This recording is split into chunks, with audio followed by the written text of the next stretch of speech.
أعوذ بالله من الشيطان الرجيم بسم الله الرحمن الرحيم. In this lecture, I will discuss an objection of Ibn Rushd on Imam Al-Ghazali in regard to the dogma of necessity of causation or causality and the knowledge. So, what does Ibn Rushd says? He says that one who denies the causation, he also denies the knowledge. Now, this is an objection which is used by all those persons who say that the decline of knowledge was due to Ghazali. But this is an incorrect objection. First of all, this objection cannot be even posed on extreme Asharite concept, which apparently deny the causation. But the Maturidites, the moderate Asharites, including Imam Ghazali, they do not deny the law of causation. They only say that the connection between a contingent cause and a contingent effect is contingent. To be contingent does not imply to be non-existent. So if a thing is contingent, it may still exist. So this is the thing. They do not deny the causation in the sense of contingency, but they deny it in the sense of necessity or absolute necessity or logical necessity or mathematical necessity. So this is the thing. They believe in the contingency but not in the necessity. So now suppose that the connection is possible. So the non-existent or seizure, C-E-S-S-U-R-E, seizure of the connection is also possible. Now, if the possibility or contingency of this seizure of connection implies the non-existence of the knowledge, or possibility or contingency of non-existence of the connection implies the non-existence of the knowledge, even then the possibility or contingency of non-existence of a thing does not imply the non-existence of the thing. This is the point to be noted.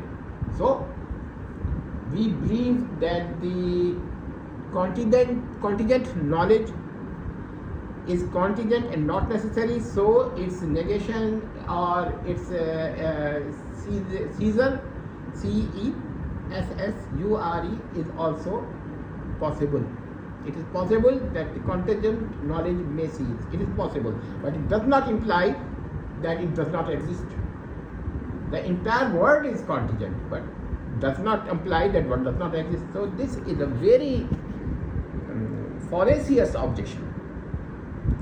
And based on this fallacious objection, people have accused Imam Ghazali that he is the cause of downfall of knowledge in Muslim world. This is very, very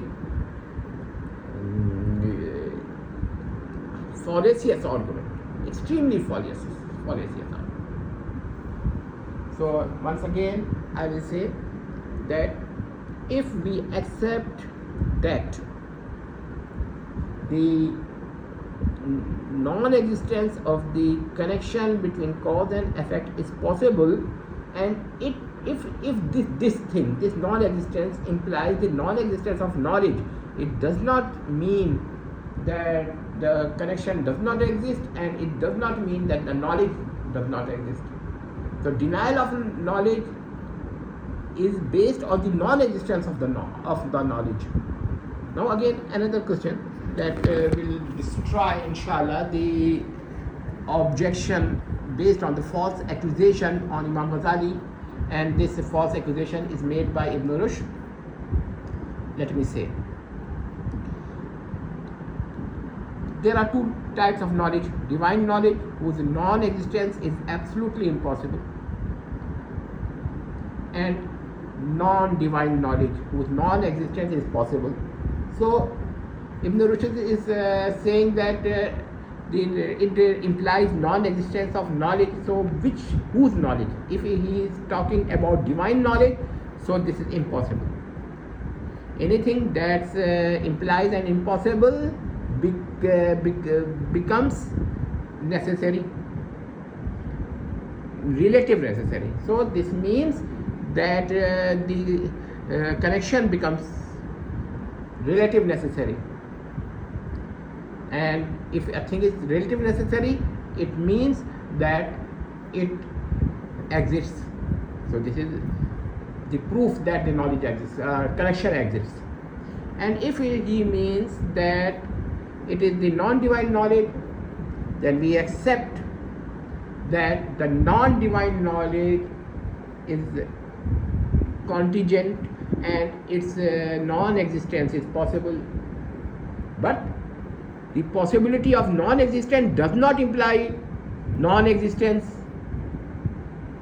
So human knowledge or non-divine knowledge cannot be proved that it does not exist just because it is implied by a connection which is also possible, and its negation is also possible, or its seizure is also possible. Cessation, or you may say other words, but the seizure, C-E-S-S-U-R, is more convenient for me. However, I accept that my pronunciation may cause problem. So please try to see description and transcription, and if possible also a brief summary if available. So I have shown, rather proved, that Ibn Rushd made a false allegation on Imam Ghazali, and based on this false allegation he made an objection on Imam Ghazali. The lectures are going to be continued, and I shall try to continue these lectures on causation and Imam Ghazali. And lastly, I will try in the last lectures that even this objection cannot be applied on extreme Ash'arites who are alleged to deny causation. Why? Because they can be interpreted otherwise. This is just one interpretation that they deny causation, but there is another interpretation, and we will discuss them later. But it may be noted that Maturidites belief or Imam Ghazali beliefs, or you can say that moderate Ash'arites, none of them deny the causation.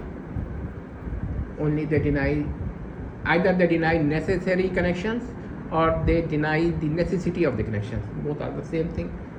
Approximately subtle difference may be found, but one may say that such differences does not change the nature of the problem. Wassalam.